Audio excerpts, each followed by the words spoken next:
ਮੁੱਖ ਮੰਤਰੀ ਮੈਨੂੰ ਬਣਾਉਣਾ ਨਹੀਂ ਕਿ ਤਾਂ ਹੁਣੇ ਲਾਉਣ ਨੂੰ ਫਿਰਦੇ ਆ, ਇਹਨੂੰ ਰਾਜ ਸਭਾ 'ਚ ਭੇਜਣ ਨੂੰ ਫਿਰਦੇ ਆ। ਮੈਂ ਤੁਹਾਡੇ ਚੈਨਲ ਦੇ ਉੱਤੇ ਕਹਿ ਰਿਹਾ ਸਾਡਾ ਬਲਾਕ ਜਿਹੜਾ ਆ ਉਹ ਕਰਤਾਰਪੁਰ ਨੂੰ ਦੇਤਾ। ਕਰਤਾਰਪੁਰ ਦੇ 2 ਬਲਾਕ ਬਣਾਤੇ ਜਿਨ੍ਹਾਂ ਦਾ ਇੱਕ ਸੀ ਪਹਿਲਾਂ। ਬੜੀ ਹੈਰਾਨੀਜਨਕ ਅਚੰਭੇ ਵਾਲੀ ਗੱਲ ਹੈ ਕਿ ਸਾਡੀ ਜ਼ਮੀਨ, ਸਾਡੀ ਪ੍ਰਾਪਰਟੀ, ਸਾਰਾ ਕੁਝ ਤੁਸੀਂ ਕਰਤਾਰਪੁਰ ਨੂੰ ਮਤਲਬ ਦੇ ਰਹੇ ਹੋ, ਤੇ ਜਦ ਸਾਡੇ 2 ਬਲਾਕ ਆ ਤੁਸੀਂ ਰਹਿਣ ਦਿਓ ਪਹਿਲਾਂ ਹੀ। ਇਹਦਾ ਮਤਲਬ ਆ ਕਿ ਆਮ ਆਦਮੀ ਪਾਰਟੀ ਦੇ ਇੱਥੇ ਦੇ ਹਲਕਾ ਇੰਚਾਰਜ ਨੇ ਕਰਤਾਰਪੁਰ ਵਾਲੇ ਐਮਐਲਏ ਦੇ ਸਾਹਮਣੇ ਗੋਡੇ ਟੇਕ ਦਿੱਤੇ। ਪਰ ਉਹ ਤਾਂ ਕਹਿੰਦੇ ਵੀਡੀਓ ਪਾ ਕੇ ਕਹਿ ਰਹੇ ਨੇ ਵੀ ਮੇਰੀ ਗੱਲ ਹੋ ਗਈ ਆ ਉੱਤੇ ਤੱਕ, ਇਹ ਕੋਈ ਵੀ ਚੇਂਜ ਨਹੀਂ ਹੋਊਗਾ, ਜਿੱਦਾਂ ਪਹਿਲਾਂ ਆਦਮਪੁਰ ਦੇ ਹਲਕੇ 'ਚ ਸੀ ਉਦਾਂ ਹੀ ਰਹੂਗਾ।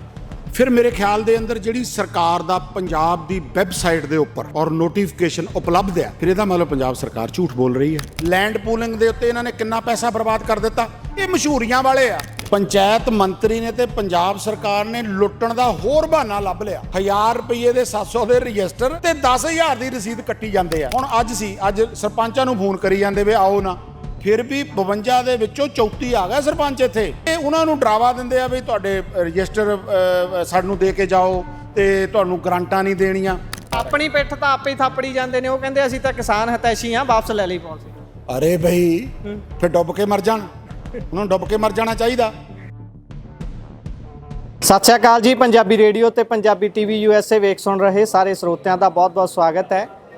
ਇਸ ਸਮੇਂ ਅਸੀਂ ਆਦਮਪੁਰ ਹਲਕੇ ਦੇ ਬਲਾਕ ਭੋਗਪੁਰ ਦੇ ਵਿੱਚ ਖੜੇ ਆ, ਦਾਣਾ ਮੰਡੀ 'ਚ ਖੜੇ ਆ। ਅੱਜ ਕੱਲ੍ਹ ਇਨੀ ਦਿਨੀ ਤੁਸੀਂ ਦੇਖ ਰਹੇ ਹੋਵੋਗੇ ਕਿ ਦਾਣਾ ਮੰਡੀਆਂ 'ਚ ਬਹੁਤ ਇਕੱਠ ਹੋ ਰਹੇ ਨੇ। ਰੈਲੀਆਂ 'ਚ ਤਾਂ ਬੱਸਾਂ ਭਰ ਜਾਂਦੀਆਂ ਹੀ ਨੇ, ਪਰ ਇੱਥੇ ਆਪ ਮੁਹਾਰੇ ਲੋਕ ਆਉਂਦੇ ਨੇ। ਆਪ ਮੁਹਾਰੇ ਕਿਉਂ ਆਉਂਦੇ ਨੇ? ਕਿਉਂਕਿ ਜਦੋਂ ਵੀ ਸਰਕਾਰ ਦੇ ਵੱਲੋਂ ਕੋਈ ਨੋਟੀਫਿਕੇਸ਼ਨ ਕੀਤੀ ਜਾਂਦੀ ਹੈ, ਕੋਈ ਪਾਲਿਸੀ ਲਿਆਂਦੀ ਜਾਂਦੀ ਹੈ, ਤਾਂ ਸਭ ਤੋਂ ਪਹਿਲਾਂ ਲੋਕ ਆਮ ਤੌਰ ਤੇ ਉਸ ਦੇ ਖਿਲਾਫ ਇਕੱਠੇ ਹੁੰਦੇ ਨੇ। ਇਸ ਤੋਂ ਇਹ ਗੱਲ ਉਪਜਦੀ ਹੈ ਕਿ ਇਹ ਪਾਲਿਸੀਆਂ ਬਣਾਉਂਦਾ ਕੌਣ ਹੈ, ਜਿਨ੍ਹਾਂ ਨੂੰ ਆਮ ਲੋਕਾਂ ਦੀ ਸਾਈਕੀ ਦੀ ਹੀ ਸਮਝ ਨਹੀਂ ਹੈ ਕਿ ਆਮ ਲੋਕ ਕੀ ਚਾਹੁੰਦੇ ਨੇ ਤੇ ਅਸੀਂ ਕੀ ਪਰੋਸ ਰਹੇ ਹਾਂ। ਮੇਰੇ ਨਾਲ ਇੱਥੋਂ ਲੋਕਲ MLA ਮੌਜੂਦ ਨੇ, ਸੁਖਿੰਦਰ ਸਿੰਘ ਕੋਟਲੀ ਹੁਣੀ। ਉਹਨਾਂ ਦੇ ਕੋਲ ਚੱਲਦੇ ਹਾਂ, ਇਹਨਾਂ ਦਾ ਮੁੱਦਾ ਕੀ ਹੈ, ਅੱਜ ਇਕੱਠੇ ਕਿਉਂ ਹੋਏ ਨੇ, ਸਾਰੇ ਇਹਨਾਂ ਦੇ ਕੋਲੋਂ ਹੀ ਜਾਣ ਲੈਂਦੇ ਹਾਂ। ਬਹੁਤ ਬਹੁਤ ਸਵਾਗਤ ਹੈ ਜੀ। ਬਹੁਤ ਧੰਨਵਾਦ ਜੀ, ਧੰਨਵਾਦ ਤੁਹਾਡਾ। ਅੱਛਾ, ਤੁਹਾਡੇ ਇਸ ਏਰੀਏ ਦੇ ਵਿੱਚ 2 ਬਲਾਕ ਵੰਡ ਦਿੱਤੇ ਗਏ ਨੇ, ਜਿਹੜੇ ਪਿੰਡਾਂ ਦੀ ਵੰਡ ਹੋਈ ਹੈ, ਉਹਦੇ ਬਾਰੇ ਪਹਿਲਾਂ ਥੋੜਾ ਜਿਹਾ ਵਿਸਥਾਰ ਦੇ ਵਿੱਚ ਦੱਸ ਦਿਓ, ਤੇ ਨੁਕਸਾਨ ਉਹਦੇ ਨਾਲ ਕੀ ਜਾਪਦੇ ਨੇ ਉਹ ਦੱਸੋ। ਦੇਖੋ, ਆਦਮਪੁਰ ਹਲਕਾ ਇਹਦੀਆਂ 146 ਪੰਚਾਇਤਾਂ ਸੀ ਔਰ ਇਹਦੇ 2 ਬਲਾਕ ਨੇ, ਇੱਕ ਭੋਗਪੁਰ ਬਲਾਕ ਔਰ ਇੱਕ ਆਦਮਪੁਰ ਬਲਾਕ। ਇਹ ਜਿਹੜਾ ਸਾਡਾ ਭੋਗਪੁਰ ਬਲਾਕ ਹੈ, ਇਹਦੇ ਅੰਦਰ 52 ਪੰਚਾਇਤਾਂ ਜਿਹੜੀਆਂ ਉਹ ਆਦਮਪੁਰ ਹਲਕੇ ਦੀਆਂ ਪੈਂਦੀਆਂ ਸੀ, ਜਿਹੜੇ ਸਿਰਫ 4-4 5-5 ਕਿਲੋਮੀਟਰ ਦੇ ਉੱਤੇ ਉਹਦੇ ਆਲੇ ਦੁਆਲੇ ਲੱਗਦੇ ਜਿਹੜੇ ਨਾ ਉਹ ਇੱਥੇ ਲੋਕ ਆਉਂਦੇ ਸੀ। ਸਰਕਾਰ ਨੇ ਕੀ ਕੀਤਾ, ਇਹ ਸਾਡੇ 2 ਬਲਾਕ ਇਹਨਾਂ ਨੂੰ ਤੋੜ ਕੇ ਇੱਕ ਬਲਾਕ ਬਣਾਤਾ। 146 ਪੰਚਾਇਤਾਂ ਨੂੰ ਆਦਮਪੁਰ ਭੇਜ ਦਿੱਤਾ। ਉਹਦਾ ਨੋਟੀਫਿਕੇਸ਼ਨ ਜਾਰੀ ਹੋ ਗਿਆ, ਗਜਟ ਪ੍ਰਕਾਸ਼ਨਾ ਹੋ ਗਈ। ਜਦੋਂ ਪਤਾ ਲੱਗਾ ਵੀ ਇਹਦਾ ਮਤਲਬ ਆ ਕਿ ਇੱਥੇ ਦੇ ਲੋਕ ਜਿਹੜੇ ਆ ਉਹ ਹੁਣ 40 ਕਿਲੋਮੀਟਰ ਉੱਥੇ ਜਾਇਆ ਕਰਨਗੇ। ਇੱਥੇ ਮੇਰਾ ਸਵਾਲ ਕਲੀਅਰ ਕਰ ਦਿਓ। ਕਹਿਣ ਦਾ ਭਾਵ ਪਹਿਲਾਂ 2 ਬਲਾਕ ਸੀ, ਹੁਣ ਇੱਕੋ ਹੀ ਹੋ ਗਿਆ, ਤੇ ਜਿਹੜਾ ਭੋਗਪੁਰ ਵਾਲਾ ਉਹ ਕਿੱਥੇ ਗਿਆ? ਹਾਂ, ਬਹੁਤ ਅੱਛਾ ਸਵਾਲ ਤੁਹਾਡਾ। ਉਹ ਸਾਡਾ ਬਲਾਕ ਇੱਕ ਕਰ ਦਿੱਤਾ, ਜਦ ਕਿ ਸਾਡੇ ਬਲਾਕ 2 ਸੀ। ਸਾਡਾ ਬਲਾਕ ਜਿਹੜਾ ਆ ਉਹ ਕਰਤਾਰਪੁਰ ਨੂੰ ਦੇਤਾ। ਕਰਤਾਰਪੁਰ ਦੇ 2 ਬਲਾਕ ਬਣਾਤੇ ਜਿਨ੍ਹਾਂ ਦਾ ਇੱਕ ਸੀ ਪਹਿਲਾਂ। ਬੜੀ ਹੈਰਾਨੀਜਨਕ ਅਚੰਭੇ ਵਾਲੀ ਗੱਲ ਹੈ ਕਿ ਸਾਡੀ ਜ਼ਮੀਨ, ਸਾਡੀ ਪ੍ਰਾਪਰਟੀ, ਸਾਰਾ ਕੁਝ ਤੁਸੀਂ ਕਰਤਾਰਪੁਰ ਨੂੰ ਮਤਲਬ ਦੇ ਰਹੇ ਹੋ, ਤੇ ਜਦ ਸਾਡੇ 2 ਬਲਾਕ ਆ ਤੁਸੀਂ ਰਹਿਣ ਦਿਓ ਪਹਿਲਾਂ ਹੀ। ਇਹਦਾ ਮਤਲਬ ਆ ਕਿ ਆਮ ਆਦਮੀ ਪਾਰਟੀ ਦੇ ਇੱਥੇ ਦੇ ਹਲਕਾ ਇੰਚਾਰਜ ਨੇ ਕਰਤਾਰਪੁਰ ਵਾਲੇ MLA ਦੇ ਸਾਹਮਣੇ ਗੋਡੇ ਟੇਕ ਦਿੱਤੇ। ਉੱਥੇ ਗਿਆ ਸੀ, ਕਹਿੰਦੇ ਮੈਨੂੰ ਪਤਾ ਲੱਗਾ। ਉਹ ਕਹਿੰਦੇ ਜੋ ਹੋ ਗਿਆ ਹੋ ਗਿਆ, ਬੋਲ ਨਹੀਂ ਸਕਿਆ। ਪਰ ਉਹ ਤਾਂ ਕਹਿੰਦੇ ਵੀਡੀਓ ਪਾ ਕੇ ਕਹਿ ਰਹੇ ਨੇ ਵੀ ਮੇਰੀ ਗੱਲ ਹੋ ਗਈ ਆ ਉੱਤੇ ਤੱਕ, ਇਹ ਕੋਈ ਵੀ ਚੇਂਜ ਨਹੀਂ ਹੋਊਗਾ, ਜਿੱਦਾਂ ਪਹਿਲਾਂ ਆਦਮਪੁਰ ਦੇ ਹਲਕੇ 'ਚ ਸੀ ਉਦਾਂ ਹੀ ਰਹੂਗਾ। ਫਿਰ ਮੇਰੇ ਖਿਆਲ ਦੇ ਅੰਦਰ ਜਿਹੜੀ ਸਰਕਾਰ ਦਾ ਪੰਜਾਬ ਦੀ ਵੈਬਸਾਈਟ ਦੇ ਉੱਪਰ ਗਜਟ ਔਰ ਨੋਟੀਫਿਕੇਸ਼ਨ ਉਪਲਬਧ ਹੈ, ਫਿਰ ਇਹਦਾ ਮਤਲਬ ਪੰਜਾਬ ਸਰਕਾਰ ਝੂਠ ਬੋਲ ਰਹੀ ਹੈ। ਅੱਜ ਲੋਕਾਂ ਦੇ ਸਾਹਮਣੇ ਜਨਤਕ ਕੀਤਾ। ਤੁਸੀਂ ਦਿਖਾ ਰਹੇ ਸੀ ਕੱਲ ਨੋਟੀਫਿਕੇਸ਼ਨ ਵੀ ਲੱਗੇ ਹੋਏ ਨੇ, ਉਹ ਕਿੱਦਾਂ? ਬਿਲਕੁਲ, ਮੈਂ ਤਾਂ ਦਿਖਾਇਆ ਕਿ ਉਹਦੇ ਅੰਦਰ ਬਲਾਕ ਹੀ ਸਾਡਾ ਇੱਕ ਰਹਿਣ ਦਿੱਤਾ। ਉਹ ਕਿੱਦਾਂ ਕਹਿ ਸਕਦਾ? ਸੱਦੋ ਵਰਲਡ ਪੰਜਾਬੀ TV ਦੇ ਉੱਤੇ, ਫਿਰ ਬੁਲਾਓ, ਆਪਾਂ ਸਾਹਮਣੇ ਖੜਦੇ ਆ। ਇੱਕ ਪਾਸੇ ਉਹਨੂੰ ਖੜਾ ਕਰ ਲਓ, ਇੱਕ ਪਾਸੇ ਮੈਨੂੰ ਖੜਾ ਕਰ ਲਓ। ਮੈਂ ਵੀ ਤੱਥ ਲੈ ਆਉਣਾ ਤੇ ਉਹ ਵੀ ਤੱਥ ਲੈ ਆਉਣ। ਜੇ ਫਿਰ ਮੈਂ ਗਲਤ ਹੋਇਆ ਤੇ ਲੋਕਾਂ ਦੇ ਕੋਲੋਂ ਹੱਥ ਜੋੜ ਕੇ ਮਾਫੀ ਮੰਗ ਲਊਂਗਾ, ਨਹੀਂ ਤਾਂ ਫਿਰ ਉਹ ਛੱਡ ਕੇ ਭੱਜੇ। ਅੱਛਾ, ਇਹ ਗੱਲ ਜਿਹੜੀ ਕਹੀ ਜਾ ਰਹੀ ਹੈ ਕਿ ਜਿਹੜੀ ਰੀਸ਼ਫਲਿੰਗ ਹੋ ਰਹੀ ਹੈ, ਇਹ ਖਾਸ ਤੌਰ ਤੇ ਇਹ ਜਿਹੜੀਆਂ ਸੰਮਤੀ ਦੀਆਂ ਚੋਣਾਂ ਆਉਣੀਆਂ ਨੇ ਉਹਨਾਂ ਨੂੰ ਖਾਸ ਤੌਰ ਤੇ ਧਿਆਨ 'ਚ ਰੱਖ ਕੇ ਕੀਤੀ ਗਈ ਹੈ। ਕੀ ਜਾਪਦਾ ਇਹੀ ਚੀਜ਼ ਹੈ ਇਹਦੇ ਵਿੱਚ? ਦੇਖੋ, ਮਨਸ਼ਾ ਸਰਕਾਰ ਦੀ ਕੋਈ ਠੀਕ ਨਹੀਂ ਹੈ। ਜੇ ਸਰਕਾਰ ਦੀ ਮਨਸ਼ਾ ਜੇ ਤੁਸੀਂ ਡੀਲਿਮਿਟੇਸ਼ਨ ਕਰਨਾ ਤਾਂ ਲੋਕਾਂ ਨੂੰ ਸਹੂਲਤ ਦੇਣ ਵਾਸਤੇ ਹੁੰਦਾ ਨਾ। ਸਾਡਾ ਤਾਂ ਪਹਿਲਾਂ ਹੀ ਠੀਕ ਠਾਕ ਆ।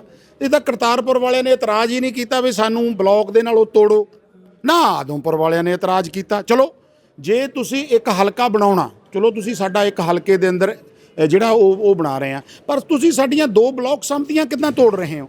ਦਫ਼ਤਰ ਜਦ ਸਾਡਾ ਮੌਜੂਦ ਆ, ਜੇ ਦਫ਼ਤਰ ਨਾ ਹੋਵੇ, ਜੇ ਕਰਤਾਰਪੁਰ ਕੋਈ ਦੂਜਾ ਦਫ਼ਤਰ ਨਹੀਂ ਹੈ ਤਾਂ ਇਹਦਾ ਮਤਲਬ ਹੈ ਤੁਸੀਂ ਉੱਥੇ ਫਿਰ ਇੱਕ ਹੀ ਰਹਿਣ ਦਿਓ।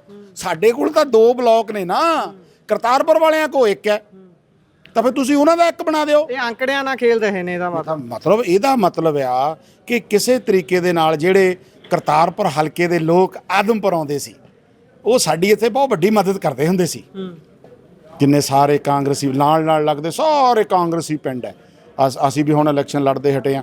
16,000 ਤੇ ਮੈਂਬਰ ਪਾਰਲੀਮੈਂਟ ਦੀਆਂ ਚੋਣਾਂ 'ਚ ਹਰਾਈ ਆਮ ਆਦਮੀ ਪਾਰਟੀ। ਉਸ ਤੋਂ ਪਹਿਲਾਂ 11,000 'ਚ 22 'ਚ ਹਰਾਈ। ਇਹ ਇਹਨਾਂ ਨੇ ਇੱਕ ਛੜਯੰਤਰ ਬਣਾਇਆ ਕਿ ਇਹਨਾਂ ਦਾ ਜਿਹੜਾ ਗਰੁੱਪ ਆ ਨਾ, ਇਹਨੂੰ ਤੋੜੋ ਕਿਸੇ ਤਰੀਕੇ ਨਾਲ। ਅੱਗੇ ਸਰਪੰਚ ਪੰਚ ਵੀ ਕਰਤਾਰਪੁਰ ਵਾਲੇ ਆ ਜਾਂਦੇ ਸੀ ਭੋਗਪੁਰ। ਇਹ ਤੁਸੀਂ ਜਿਹੜੀ ਇਹ ਗੱਲ ਕਰ ਰਹੇ ਹੋ, ਫਿਰ ਇਹਦੇ ਵਿੱਚ ਇੱਕ ਟੈਕਨੀਕਲ ਕੁੰਡੀ ਹੋਰ ਹੈ। ਫਿਰ ਕੀ ਜਾਪਦਾ ਇੱਥੇ ਵਾਲੇ ਜਿਹੜੇ ਹਲਕਾ ਇੰਚਾਰਜ ਨੇ ਉਹਨਾਂ ਦੇ ਵਿੱਚ ਆਮ ਆਦਮੀ ਪਾਰਟੀ ਨੇ ਯਕੀਨ ਨਹੀਂ ਦਿਖਾਇਆ ਵੀ ਇਹ ਦੋ ਬਲਾਕ ਸੰਮਤੀਆਂ ਨੂੰ ਸਾਂਭ ਸਕਦੇ ਨੇ। ਇਹ ਕਹਿੰਦੇ ਵੀ ਉਹ ਕਰਤਾਰਪੁਰ ਵਾਲੇ ਸ਼ਾਇਦ ਸਾਂਭ ਲੈਣਗੇ, ਉਧਰ ਦੇ ਦਿਓ, ਉਹ ਨਾਲੇ ਐਮਐਲਏ ਮੌਜੂਦਾ ਨੇ, ਇਹ ਤਾਂ ਇੰਚਾਰਜ ਨੇ, ਕੀ ਪਤਾ ਫਿਰ ਕਿਤੇ ਛਾਲ ਮਾਰ ਉਹਦੇ 'ਚ ਦਮ ਹੁੰਦਾ ਤਾਂ ਫਿਰ 2 ਦੇ 2 ਹੀ ਰਹਿਣ ਦਿੰਦਾ। ਹੋਰ ਤਾਂ ਚਲੋ ਕੀ ਬਣਵਾਉਣਾ, ਹੋਰ ਤਾਂ ਕੀ ਬਣਾਉਣਾ, ਉਹ ਸੁਣਦੇ ਹੀ ਨਹੀਂ। ਅਸੀਂ ਦੇਖਦੇ ਹੀ ਆ, ਸਾਡੇ ਨਾਲ ਸਾਰੇ ਐਮਐਲਏ ਰਹਿੰਦੇ ਆ ਪੰਜਾਬੀ USA ਨੂੰ ਸਾਰਾ ਕੁਝ ਚੱਲਦਾ ਨਾ, ਸਾਰਾ ਤਾਂ ਇਹ ਤਾਂ ਨੰਗੇ ਹੋਏ ਪਏ ਆ। ਕੌਣ ਸੁਣਦਾ ਇਹਨਾਂ ਦੀ? ਇਹ ਤਾਂ ਪਿੰਡਾਂ 'ਚ ਇੱਥੇ ਅਫਸਰਾਂ ਨੂੰ ਦਬਕੇ ਮਾਰ ਕੇ ਨਸ਼ਿਆਂ ਵਿਰੁੱਧ ਯੁੱਧ ਫਲਾਨਾ, ਤੇ ਉੱਥੇ ਗਰਾਂਟਾਂ ਅਨਾਉਂਸ ਕਰੀ ਜਾਂਦਾ। ਤੇ ਅੱਜ ਮੈਂ ਤੁਹਾਡੇ ਚੈਨਲ ਦੇ ਉੱਤੇ ਕਹਿਣਾ ਚਾਹੁੰਦਾ ਕਿ ਅੱਜ 13 ਤਰੀਕ ਤੱਕ 3.5 ਸਾਲ ਦੇ ਅੰਦਰ ਕਿੰਨੇ ਪੈਸੇ ਪੰਜਾਬ ਸਰਕਾਰ ਨੇ ਆਦਮਪੁਰ ਹਲਕੇ ਨੂੰ ਦਿੱਤੇ? ਵਾਈਟ ਪੇਪਰ ਜਾਰੀ ਕਰੋ। ਇਹ ਤਾਂ ਵਿੱਤ ਕਮਿਸ਼ਨ ਦੇ ਪੈਸੇ ਨੇ। ਅਗਲੇ ਤਾਂ ਕਹਿੰਦੇ ਜੀ ਅਸੀਂ 20 ਗਰਾਊਂਡਾਂ ਦੇ ਟੈਂਡਰ ਲਾਤੇ ਆ। ਵੈਸੇ ਵੀ ਟੈਕਨੀਕਲ ਤੌਰ ਤੇ ਤਾਂ ਟੈਂਡਰ ਲਾ ਹੀ ਨਹੀਂ ਸਕਦਾ ਇੱਕ ਜਿਹੜਾ ਇੰਚਾਰਜ ਹੈ। ਕੀ ਬਾਤ ਹੈ, ਬਹੁਤ ਅੱਛਾ ਸਵਾਲ ਕੀਤਾ ਤੁਸੀਂ, ਬਹੁਤ ਅੱਛਾ ਸਵਾਲ ਕੀਤਾ। ਇਹ ਖੇਲੋ ਇੰਡੀਆ ਦੇ ਪੈਸੇ ਆਏ ਆ ਤੁਸੀਂ ਮੈਨੂੰ ਅਪਡੇਟ ਕਰਤਾ, ਬਹੁਤ ਧੰਨਵਾਦ ਤੁਹਾਡਾ। ਖੇਲੋ ਇੰਡੀਆ ਦੇ ਪੈਸੇ ਪੂਰੇ ਇੰਡੀਆ ਨੂੰ ਦਿੱਤੇ ਗਏ ਔਰ 78 ਕਰੋੜ ਰੁਪਈਆ ਪੰਜਾਬ ਨੂੰ ਦਿੱਤਾ ਗਿਆ। ਇਹ ਉਹਦੇ ਪੈਸੇ ਆ। ਤੇ ਉਹ ਤਾਂ ਹੱਥ ਜੋੜ ਫੋਟੋਆਂ ਕਰਾ ਪੋਸਟਰ ਪਾ ਰਹੇ ਨੇ ਵੀ ਮੁੱਖ ਮੰਤਰੀ ਸਾਹਿਬ ਦਾ ਬਹੁਤ ਧੰਨਵਾਦ ਫਲਾਣੇ ਹਲਕੇ ਦੇ ਫਲਾਣੇ ਪਿੰਡ ਨੂੰ ਗਰਾਊਂਡ ਦੇਣ ਦੇ ਲਈ। ਬਈ ਇਹ ਇਸ਼ਤਿਹਾਰਬਾਜ਼ੀ 'ਚ ਬਹੁਤ ਕਾਲੇ ਹੈ, ਬਹੁਤ ਅਨਾਉਂਸਮੈਂਟ ਕਰਨ ਦੇ ਵਿੱਚ, ਪ੍ਰਚਲਿਤ ਕਰਨ 'ਚ, ਕਿਉਂਕਿ ਇਹਨਾਂ ਦਾ ਸੋਸ਼ਲ ਮੀਡੀਆ ਤੇ ਉਹ ਸਰਕਾਰ ਦਾ ਬਜਟ 700 ਕਰੋੜ ਰੁਪਈਆ ਰੱਖਿਆ, ਤੁਹਾਨੂੰ ਪਤਾ ਹੀ ਆ। ਲੈਂਡ ਪੂਲਿੰਗ ਦੇ ਉੱਤੇ ਇਹਨਾਂ ਨੇ ਕਿੰਨਾ ਪੈਸਾ ਬਰਬਾਦ ਕਰ ਦਿੱਤਾ। ਇਹ ਮਸ਼ਹੂਰੀਆਂ ਵਾਲੇ ਆ। ਤੇ ਫਿਰ ਜੇ ਮਸ਼ਹੂਰੀਆਂ ਵਾਲੇ ਸੀਗੇ, ਜੇ ਇਹਨਾਂ ਨੇ 3.5 ਸਾਲ 'ਚ ਕੁਝ ਦਿੱਤਾ ਤਾਂ ਫਿਰ ਕਾਂਗਰਸ ਨੇ 16,000 ਤੇ ਠੋਕੇ ਹੱਲੇ ਆ ਹੁਣੇ ਪਾਰਲੀਮੈਂਟ ਦੀਆਂ ਚੋਣਾਂ ਦੇ ਵਿੱਚ। ਆਦਮਪੁਰ ਦੀ ਜੇ ਗੱਲ ਕਰੀਏ, ਬਾਕੀ ਮੈਂ ਨਾਂ ਵੀ ਕਰਾਂ। ਸੋ ਮੇਰਾ ਮਤਲਬ ਆ ਕਿ ਸਿਰਫ ਇੱਕ ਦਿਖਾਵੇ ਵਾਲੀ ਗੱਲ ਜਿਹੜੀ ਹੈ ਉਹ ਬਣ ਕੇ ਰਹੀ ਹੈ। ਮੈਂ ਤਾਂ ਕਹਿੰਦਾ ਲਿਆਓ ਬੁਲਾਓ ਇੱਥੇ ਯਾਰ। ਇੱਕ ਹੋਰ ਤੁਸੀਂ ਗੱਲ ਕਰ ਰਹੇ ਸੀ ਬੀਤੇ ਦਿਨੀ ਕਿ ਜਿਹੜੇ ਸਰਪੰਚਾਂ ਨੂੰ ਰਜਿਸਟਰ ਮਿਲਣੇ ਹੁੰਦੇ ਨੇ, ਜਿਨ੍ਹਾਂ ਤੇ ਉਹਨਾਂ ਨੇ ਸਾਰੀਆਂ ਚੀਜ਼ਾਂ ਨੋਟ ਕਰਨੀਆਂ ਨੇ, ਅਲੱਗ-ਅਲੱਗ ਤਰ੍ਹਾਂ ਦੀਆਂ ਚੀਜ਼ਾਂ ਹੁੰਦੀਆਂ ਨੇ, ਉਹ ਜਿੰਨੀ ਉਹਨਾਂ ਦੀ ਐਕਚੁਅਲ ਕਾਸਟ ਬਣਦੀ ਹੈ ਸੰਵਿਧਾਨਕ ਤੌਰ ਤੇ ਵੀ ਉਹ ਤੁਸੀਂ ਕਿਸੇ ਦੀ ਲੁੱਟ ਨਹੀਂ ਕਰ ਸਕਦੇ, ਕਿਉਂਕਿ ਪੰਚਾਇਤ ਹੈ, ਪੰਚਾਇਤ ਤੋਂ ਆਪਣੇ ਸਾਧਨ ਨੇ। ਪਹਿਲਾਂ ਤਾਂ ਤੁਸੀਂ ਉਹਦੇ ਵਿੱਚ ਉਹਨਾਂ ਨੂੰ ਲੈ ਜਾਂਦੇ ਹੋ ਕੇਂਦਰ ਦੇ ਆਪਣੇ ਕੋਲ ਵੀ ਲਿਆਓ ਸਾਨੂੰ ਜਮ੍ਹਾਂ ਕਰਾਓ, ਉਸ ਤੋਂ ਬਾਅਦ ਉਹਦੇ ਚੋਂ ਕਿੰਨੇ ਉਹਨਾਂ ਨੂੰ ਖਰਚੇ ਲਈ ਮਿਲਦੇ ਨੇ ਉਹ ਅਲੱਗ ਗੱਲ, ਉਹ ਚੋਂ ਵੀ ਤੁਸੀਂ ਰਜਿਸਟਰਾਂ ਦੇ ਲਈ ਅੰਨੀ ਲੁੱਟ ਕਰ ਰਹੇ ਹੋ। ਮੈਂ ਕਿਹਾ ਤੁਸੀਂ ਅੱਜ ਮੈਨੂੰ ਬਹੁਤ ਅਪਡੇਟ ਕਰ ਰਹੇ ਆ, ਤੁਹਾਡਾ ਬੜਾ ਥੈਂਕਸ ਆ। ਦੇਖੋ, ਪੰਚਾਇਤ ਮੰਤਰੀ ਨੇ ਤੇ ਪੰਜਾਬ ਸਰਕਾਰ ਨੇ ਲੁੱਟਣ ਦਾ ਹੋਰ ਬਹਾਨਾ ਲੱਭ ਲਿਆ। 1000 ਰੁਪਏ ਦੇ 700 ਦੇ ਰਜਿਸਟਰ ਤੇ 10,000 ਦੀ ਰਸੀਦ ਕੱਟੀ ਜਾਂਦੇ ਆ, ਤੇ 12-13,000 ਪੰਚਾਇਤਾਂ ਨੇ ਭਰਾ ਮੇਰਿਆ 10 ਕਰੋੜ ਰੁਪਈਆ ਆਰਾਮ ਨਾਲ ਜੇਬ 'ਚ ਪਾ ਕੇ ਤੁਰਦੇ ਬਣੇ। ਮਤਲਬ ਕਿ ਲੜਾਈ ਕਰਨੀ ਕਦੋਂ ਆ ਕੋਟਲੀ ਸਾਹਿਬ? ਇਹੀ ਤਾਂ ਮੌਕੇ ਹੁੰਦੇ ਨੇ ਲੜਾਈ ਕਰਨ ਦੇ। ਮੈਂ ਤਾਂ ਤੁਹਾਡੇ ਸਾਹਮਣੇ ਚੰਡੀਗੜ੍ਹ 'ਚ ਪ੍ਰੈਸ ਕਾਨਫਰੰਸ ਕਰਕੇ ਇਸ ਮੁੱਦੇ ਨੂੰ ਉਛਾਲਿਆ ਕਿ ਕਿਸ ਤਰੀਕੇ ਦੀ। ਉਦੋਂ ਬਾਅਦ ਹੀ ਮੇਰੀ ਸਟੇਟਮੈਂਟ ਤੋਂ ਬਾਅਦ ਹੀ ਫਿਰ 5 ਸਰਪੰਚ ਆਏ ਪੂਰੇ ਪੰਜਾਬ ਦੇ ਵਿੱਚ ਹਰਕਤ ਦੇ। ਮੈਂ ਤਾਂ ਚੰਡੀਗੜ੍ਹ ਦੇ ਅੰਦਰ ਤੁਸੀਂ ਦੇਖੀ, ਮੈਂ ਤਾਂ ਪ੍ਰੈਸ ਕਾਨਫਰੰਸ ਕਰਕੇ ਆਇਆ।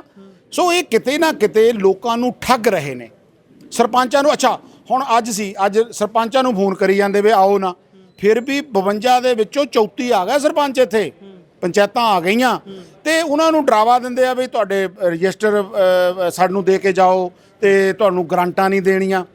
ਉਹਨਾਂ ਨੂੰ ਡਰਾਉਂਦੇ ਆ, ਧਮਕਾਉਂਦੇ ਆ। ਤੇ ਇਹਨਾਂ ਨੂੰ ਪਤਾ ਹੋਣਾ ਚਾਹੀਦਾ ਕਿ ਪਿਛਲੀ ਵਾਰ ਤੁਹਾਡਾ ਕੋਈ ਨਾ ਯੂਨਿਟ ਸੀ, ਨਾ ਕੋਈ ਹੋਰ ਸੀ। ਲੋਕਾਂ ਨੇ ਬਦਲਾਅ ਦੇ ਅੰਦਰ ਵੋਟਾਂ ਪਾਤੀਆਂ ਤੇ ਹੁਣ ਵੀ ਇਦਾਂ ਹੀ ਲੋਕਾਂ ਨੇ ਵਿਰੋਧੀਆਂ ਨੂੰ ਵੋਟਾਂ, ਇਹਨਾਂ ਨੂੰ ਠੋਕਣਾ ਵਾ। ਇਹ ਬਦਲਾਅ ਹੁਣ ਇਦਾਂ ਦਾ ਆਉਣਾ। ਮੈਂ ਤੁਹਾਡੇ ਚੈਨਲ ਤੇ ਬਹੁਤ ਵਾਰੀ ਕਿਹਾ ਵੀ ਜੇ ਇਸ ਤਰੀਕੇ ਦਾ ਗੰਦ ਪੰਜਾਬ ਦੇ ਅੰਦਰ ਭਗਵੰਤ ਮਾਨ ਨੇ ਪਾਇਆ, ਮੈਂ ਤਾਂ ਕਿਹਾ ਕਿ ਭਰਾਵਾ ਤੂੰ ਸਾਡੇ ਵਾਲਿਆਂ ਨੂੰ ਫੜ ਫੜ ਕੇ ਅੰਦਰ ਦਿੰਨਾ, ਅਸੀਂ ਉਹਨਾਂ ਦੀ ਮੁਲਾਕਾਤ ਕਰਨ ਜਾਂਦੇ ਆ, ਪਰ ਭਗਵੰਤ ਮਾਨਾ ਤੇਰੀ ਤਾਂ ਮੁਲਾਕਾਤ ਵੀ ਦਿੱਲੀ ਵਾਲਿਆਂ ਨੇ ਕਰਨ ਨਹੀਂ ਆਉਣਾ। ਹਟ ਜਾ, ਆਪਣੀ ਲਾਈਨ ਤੇ ਆ ਜਾ, ਪੰਜਾਬ ਨੂੰ ਬਰਬਾਦ ਨਾ ਕਰ। ਮੈਂ ਲੜਾਕੂ ਬੰਦਾ, ਮੈਂ ਤਾਂ ਪੰਜਾਬ ਦੀ ਵਿਧਾਨ ਸਭਾ 'ਚ ਵੀ ਭਗਵੰਤ ਮਾਨ ਨੂੰ ਸਵਾਲ ਕਰਦਾ।